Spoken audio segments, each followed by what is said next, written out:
I remember when I first heard of Adida was in 1976, summer of 1976, when they published the uh, Bubba Free John Retires article in the East West Journal, and I saw that.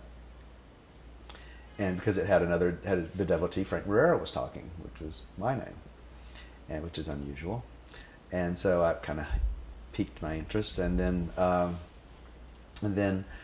so right after that, a woman gave me a copy of Garbage and the Goddess. Since I was a philosophical learned bullshitter, I said I would take it, tell her what it was all about, since I thought she was cute. I'd be more happy to, and so I read Garbage and the Goddess, and I didn't understand it. I mean, I thought I'm a smarty pants in some circles, and I went, whoa, this is the most brilliant thing I've ever read, except for he keeps saying he's God. I can't buy that. I just don't buy the I am God stuff. I mean, all the other things he says are brilliant and more brilliant than I'd ever read, but but you know what? Because everything else is so brilliant, I'm going to kind of just put that on pause. I don't have to make a judgment about it, but I don't get it. Maybe he's saying it in a way that I don't understand. So, and then I read every other book that he had at the time, which was the other four books, before I could give my opinion on this. And so as it turns out, I ended up. I was doing very well in life at the time. I was at 25. I owned a hardware store, my own house, which was a renovated 1910 church, 23.5-foot cathedral ceiling, 3,000 square foot mansion I lived in. I started and co-owned a super successful, outrageously successful restaurant. I was very wealthy, and I've had plenty of time to read Adida. And so I, make a long story short, I came for a visit where he was going to be sitting, and the whole time I'm sitting there just like checking him out. Yeah, okay, that's good. Well, I wanted to see where he got off. When people tell stories, even the most selfless of storytellers eventually take a little swagger, they get a hit off of it somehow. And so I kept looking for him getting himself a hit from the attention. And I watched him for the whole time, and what he did was brilliant. It was always only service. And I went, is he either really good at it or he's the real thing? And I thought, well, if he's God, I'd be able to tell.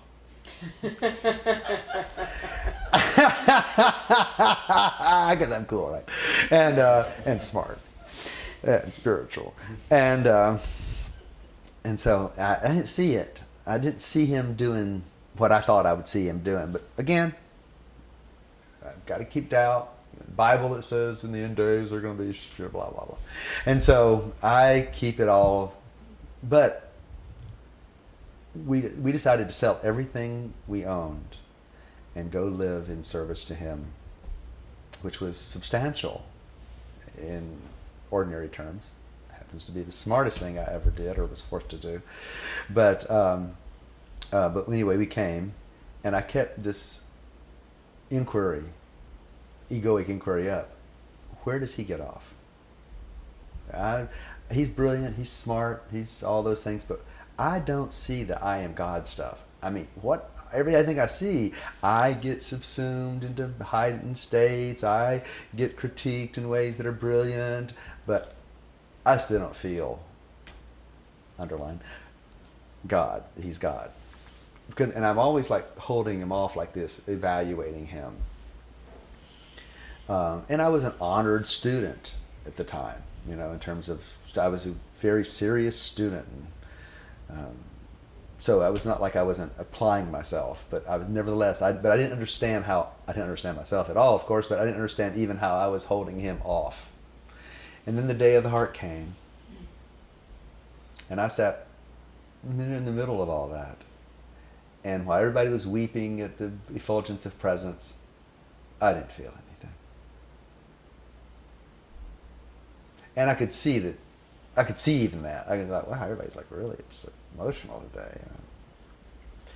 well, spiritual types, and so then that we were also preparing the Holy Cat Grotto for the empowerment of the Robert the Cat. That was the time he was also making all the holy sites at the Mountain of Attention.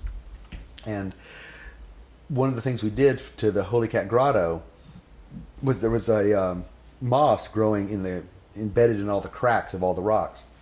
We were trying to take it all off in the creek. And there was two principal ways of doing that. One was with a fire hose, and just like a fire hose, get right down on it, or a screwdriver.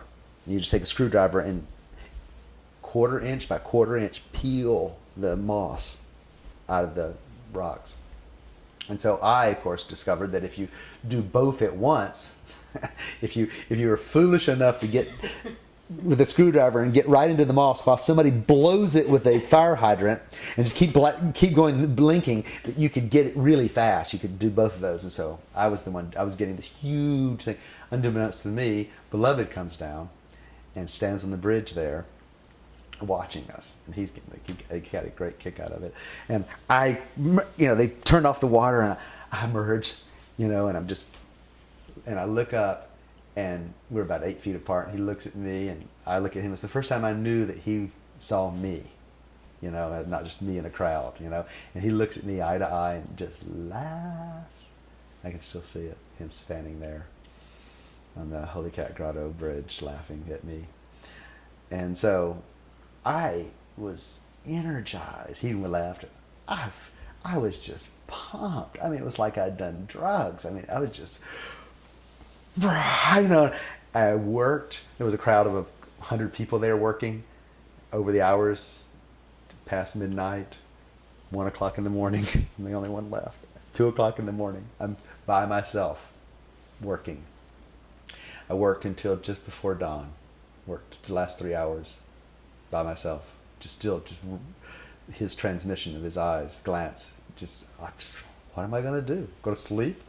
And so finally, right when the darkness starts to break, I start to get tired. And I go, boy, if I don't get some sleep, then I am going to be wasted for this big initiation that's going to happen today.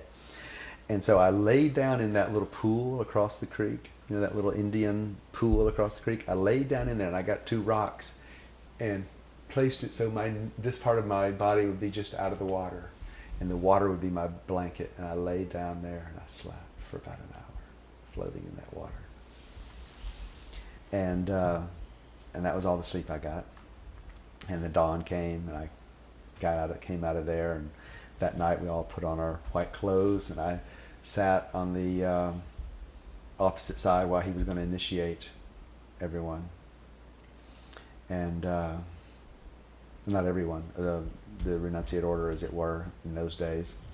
And we were all going to watch.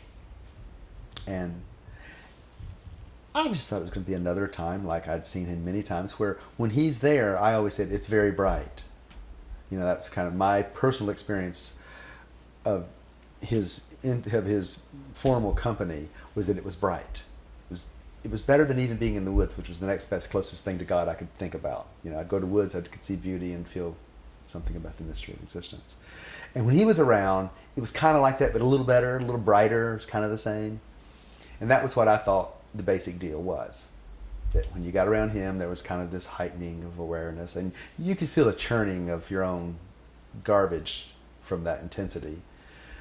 But the relative to awareness and consciousness, it was just brighter, like somebody had just gone into a dim room and they turned up the lights. So I thought that was the basic deal, and you understand yourself, and you learn to do this and that, and conform your life to the Eightfold Way, harmonizing way, or whatever, and you could be brighter and brighter. I had no idea, of course, and but that was my whole experience, and I'd been a full-time student for 3 years by this time, and that's what I thought spiritual life was.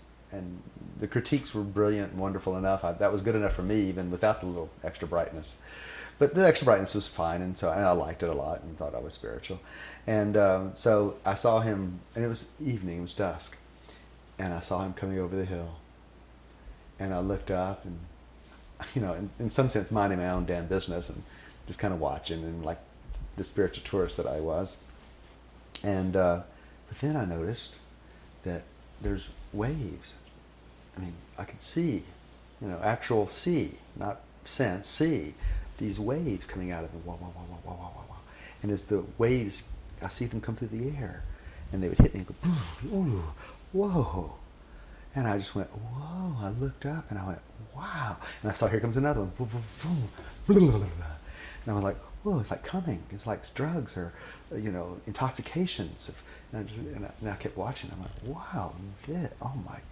And it kept going, wave after wave. And every wave that hit me, I relaxed more deeply than any time in my entire life.